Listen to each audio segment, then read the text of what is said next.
What's up, guys? My name's Brandon, and welcome back to Apple Weekly. I hope you all had a happy Thanksgiving, but now it's time to talk about the latest Apple news and the latest iOS 16 features. So in this episode, we're going to discuss the latest iOS 16.2 Beta 3 and when to expect the next release, along with iOS 16.1.1 and its recent issues. And then after covering the software side of things, we're going to discuss more iPhone 15 design changes to expect next year, the dark side of Apple's private relay feature, Elon Musk potentially making an iPhone competitor, YouTube drama, and more. And as always, if you guys want to stay updated with all things Apple, make sure to click that subscribe button down below so you don't miss next week's episode. All right, so let's first start by talking about the latest iOS 16.2 beta, which is beta 3A. And yes, we have an A at the end because we do have our first security response update. So if you missed it, if we go into our settings, general about, you can see it shows 16.2A. And right here, we have the rapid security response.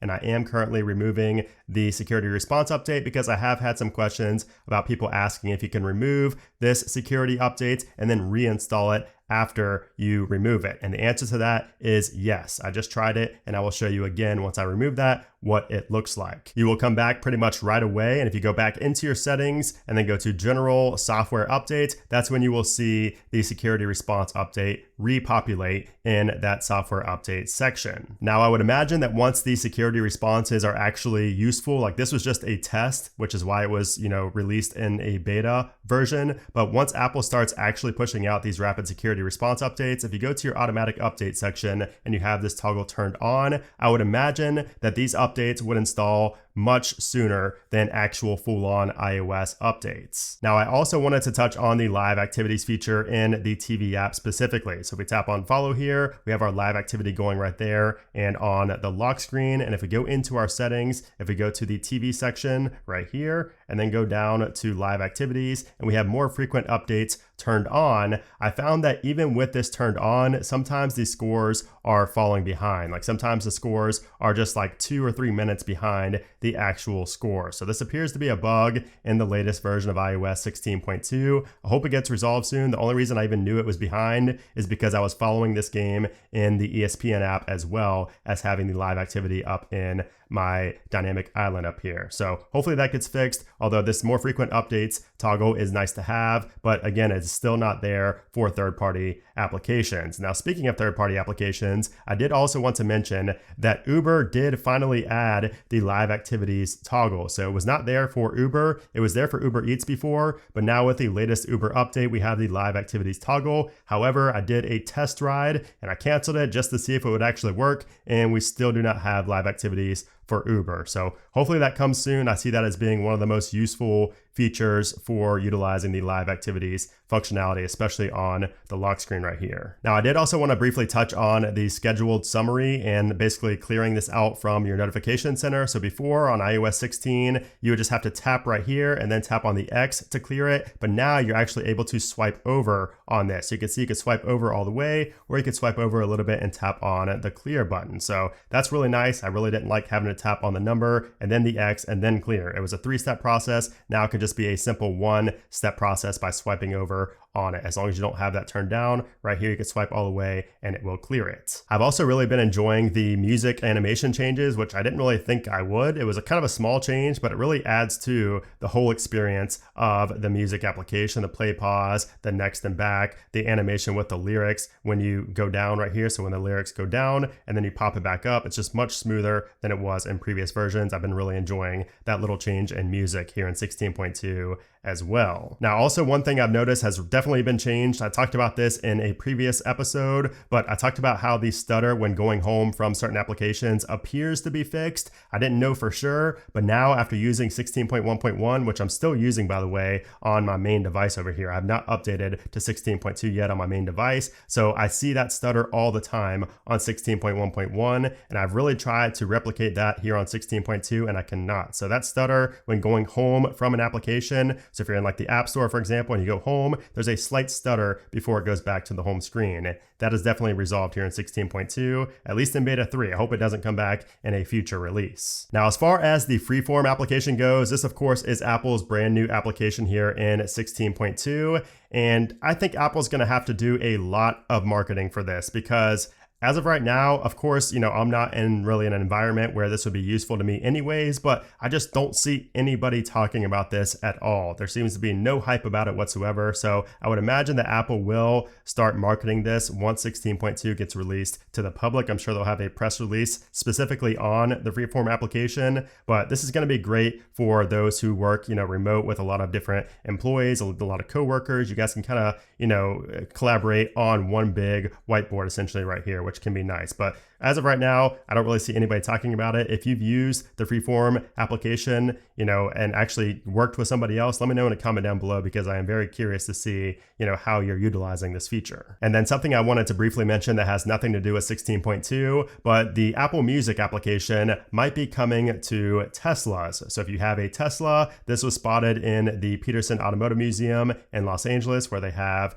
Teslas in there, and one of them had Apple Music on it. So it appears that that might be coming in Tesla's annual holiday update, which always brings a lot of new features to the Tesla. So finally, Apple Music on the Tesla. All right, now I said I would not discuss iOS 16.1.1 anymore in Apple Weekly last week, but I've been having some issues with it lately, so I need to discuss the software once again. So 16.1.1 is the latest public release. I believe that most of you guys are probably on 16.1.1 right now. Now, in terms of performance and battery life, nothing has changed from what I said last episode, but what has changed are a few bugs that I've been encountering kind of all of a sudden. And most of these I would assume are also occurring in the latest 16.2 betas. So the first one is that sometimes my widgets will just simply disappear. So this happens mainly with the widgets on the lock screen. So these will disappear and not come back. So this happened to me twice now. The first time I thought it was just I forgot to put a widget back on my lock screen, but it happened again where one of my widgets would just completely disappear. It would remove itself and I would have to add it back.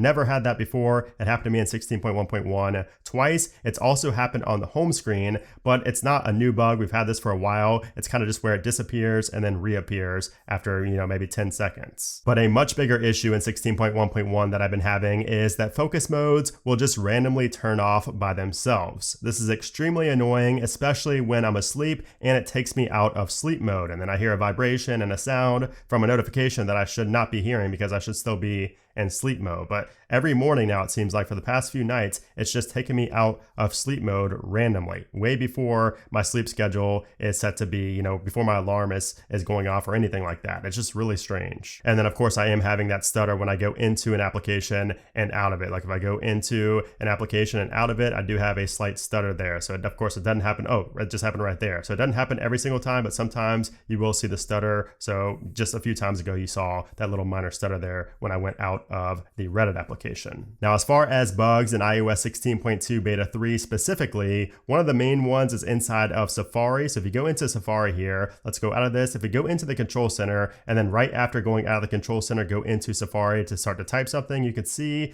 that the keyboard lags there. And sometimes it doesn't show up at all. So if I do that again, go here and then go right to tap, you can see there's a little delay there in the keyboard. And like I said, sometimes it doesn't even show up at all. And then of course I am still having the issues with YouTube where sometimes I will just get a black screen. I will hear audio, but I'll just get a black screen and I have to go out of that video and back into it. And I'm also having issues with rotation on YouTube. It goes the opposite way of the way that it should. All right, so enough complaining about the bugs. Let's talk about what is next for Apple. What can we expect to see released next? And the reason we didn't get a beta 4 this past week was due to Thanksgiving. So of course, Apple has never released a software update on the week of Thanksgiving. And actually in certain years, they skip the following week after Thanksgiving as well. So 16.2 beta 4, I still think it should come next week, most likely right here on the 29th, but there is also a slim possibility of it coming on the following week, which would be the week of December 5th. But if we do get beta 4 right here next week on the 29th, then we should get the RC right after that on the 6th, and then we should get a final on the week of the 12th. And that has been my original prediction for a few weeks now, so we'll see if that comes true.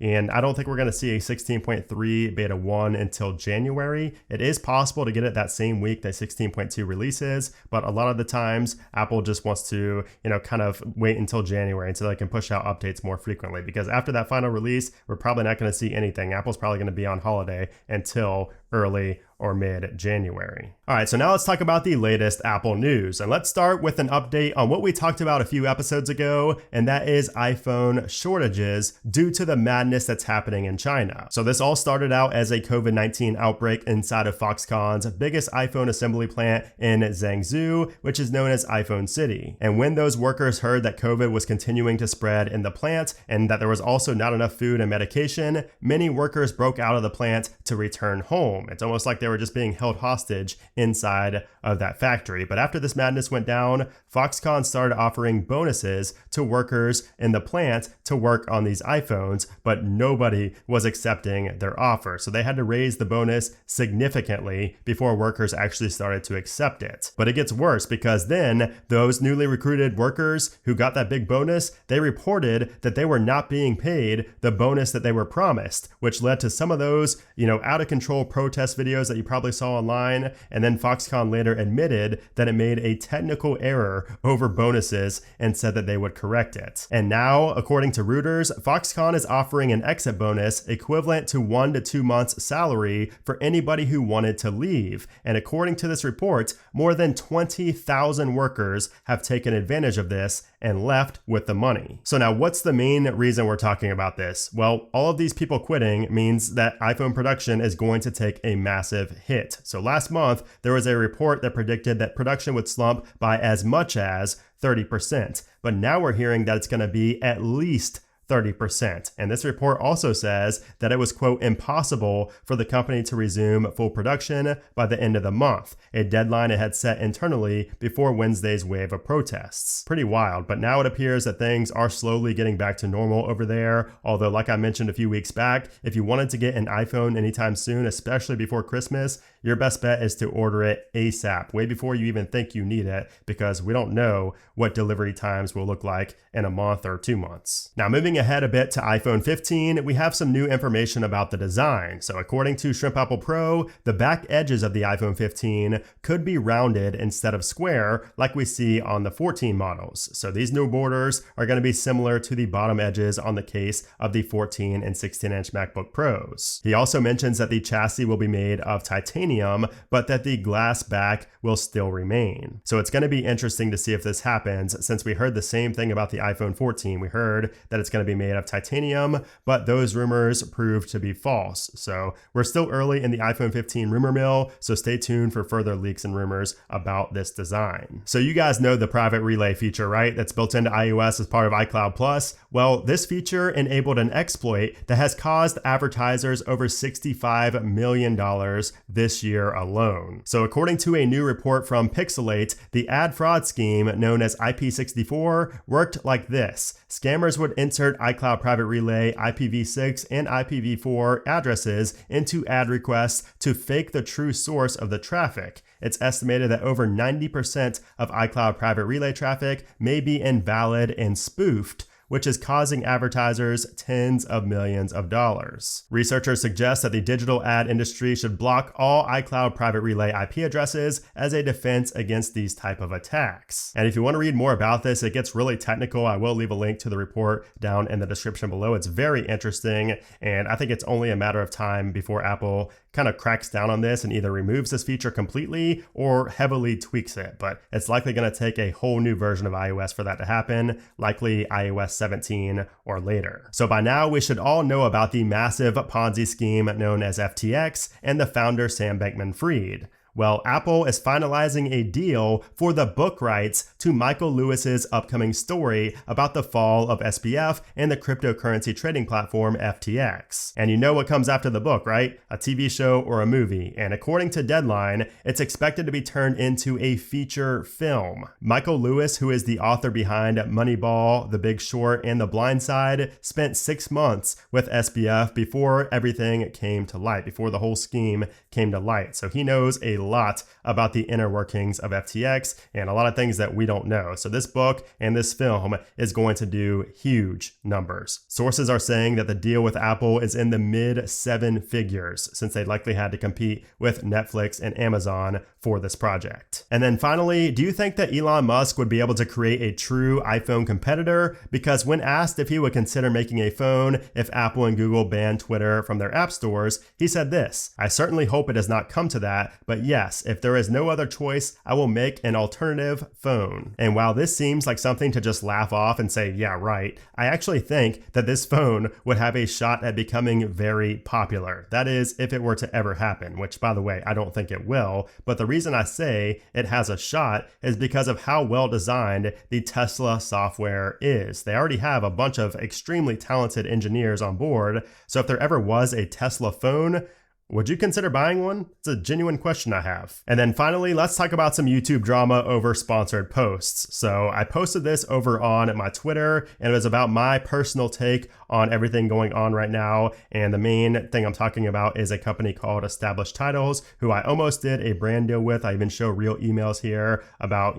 what I was offered and things like that. But it's essentially not, I wouldn't say it's a scam, but it's a very shady company. And I basically just made a whole thread about, some YouTube creators really just chasing after the money instead of their integrity and, kind of the trust of the viewers. And I was talking about how I would just rather be, having you guys trust me more than making some money. So I don't know, just something I wanted to talk about. If you guys have any experience with, YouTube channels that you guys watch that may have scammed viewers by promoting FTX or Established Titles or Raycons or some of these other brands, I just want to hear your thoughts on this down in the comments below. I got a lot of good responses over on Twitter. I'm just curious what you guys think about the whole take, and I will link to that thread over on Twitter down in the description below. And one final thing I wanted to ask you guys is this: if I turned this Apple Weekly episode into a podcast along with many other topics and interviews, would you listen? Would you tune in? Would you subscribe to that podcast? Of course, I would make it more of an audio experience so that it wouldn't be as similar to my YouTube channel. And of course, Apple Weekly would be much different. It would probably be like an hour long. I'd go more in depth with everything, but let me know. I've just been really tossing around the idea of starting a podcast. I would really like to know your guys' thoughts on that. So there you have it. That is the latest batch of Apple news from this past week, along with some updates on the latest iOS 16 changes. As always, I really appreciate you guys for watching these videos. If you enjoyed it, as always, I would appreciate if you give it a thumbs up. Also, make sure to subscribe so you don't miss next week's Apple Weekly episode. But anyways, guys, thanks again for watching,